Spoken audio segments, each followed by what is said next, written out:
Harness here. I am at the Child Advocacy Center of Northeast Missouri, and we are with Amy Robbins, the Director of Forensic Services, and maybe a little bit more importantly today, because it is Assistance Dog Day, we have Reka and Bruno here, and Amy's going to tell us all about what they do here at the center. So Amy, tell us about the dogs. Sure. So we have Reka and Bruno with us, easily our most important employees, well-loved employees. And Reka and Bruno are both trained by Champ Assistance Dog, which is an accredited service dog organization. They were trained to be both service dogs or a facility dog is the way that Champ works their programs. Because their handlers here at our center do not have disabilities, and because they come to work on a daily basis to help our kids and families, then they are actually called facility dogs. So provide that form of assistance to our kids, our families, and also our coworkers here to help us get through the hard job that we do every day. And Amy, can you tell us a little bit about, maybe tell a story about like when the dogs are, or one of the dogs are with the kids and what that looks like? Yeah, absolutely. So we actually had to have two because the demand for our dogs with our kids. We serve about 1,200 kids a year, so simply only having one was too much emotionally on the dogs to be able to handle. So we really had to bring in two. We will retire Reka on her birthday this year, and we'll have a third dog placed with us soon. We're really excited to figure out from Champ what our third dog will look like, and wish Reka really well on her retirement. She's been with us for 8 years, has seen and helped over thousands of kids. But one of my favorite times that Reka was with a child was we had a 16-year-old who came in. She was in a very, very horrible situation. She was with a group of individuals who had violently sexually assaulted her for over the course of a week.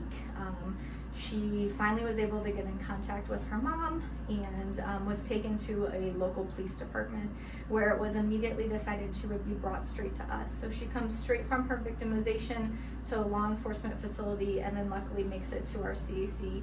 And rightfully so, she was traumatized. She was really still under duress. That trauma was very apparent to her because her victimization was so new and she did not have a delayed disclosure. So when she was doing her forensic interview, when the interviewer took a break to consult with those prosecutors, those law enforcement professionals, she broke down. She broke down really, really bad. You could tell that it had all just kind of weighed heavy. She was able to talk about her abuse because we've made that safe, but she was realizing the repercussions of what had happened to her and what that was going to mean for the rest of her life. And when she broke down, Reka kind of broke her command, which is to just kind of stay there and allow them to be pet on the couch. Reka broke the command, got into her lap and just really nuzzled her until she was able to stop crying, licked the tears from her cheek, kind of stole the tissue out of her hand to try to make her laugh. And naturally before that interviewer came back, then that victim was able to kind of gain her composure. And Reka was able to comfort her in a way that as a forensic interviewer, I simply could not. Will you tell everyone why you can't do that, Amy? Why you're not allowed to show comfort and why it's so important for you to be neutral? So as a forensic interviewer, my job is to maintain my neutrality and to make sure that we have a legally defensible interview with that child. And with that, it means that I can't say things such as like, you're doing a great job, or I'm so sorry that happened to you, or provide that comfort that our kids deserve after a victimization.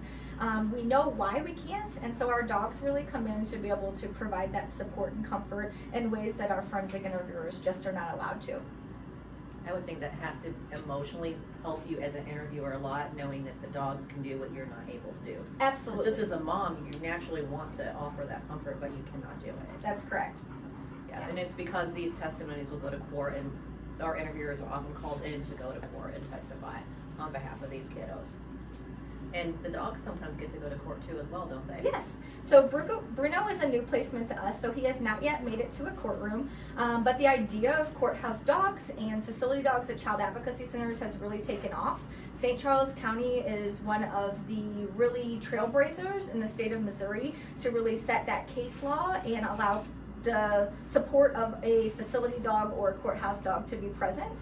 Our courthouse has a facility dog known as Sully, the courthouse dog, there as well. also trained by Champ Assistance Dogs. He's also getting ready to retire, so they're getting ready to have another placement as well. So we kind of say that St. Charles County is going to the dogs, but we love it because they're able to support our kids and families. And when we don't have solely available, or when we're in our juvenile court that doesn't have an assigned dog, then Reka will stand in at those courts as well. Amy, anything else that everyone should know that we haven't talked about? I would just say, like, your support and advocating to support the kids that you love and that are in your lives are huge. When kids know that they have adults who are willing to protect them, they are willing to speak out, even about the smallest thing that makes them uncomfortable. And if you ever have any questions on what to do, how to handle a situation with a child in your life, or someone that you come in contact to, we're always happy here to help, field any phone calls, questions, and be a support for our community.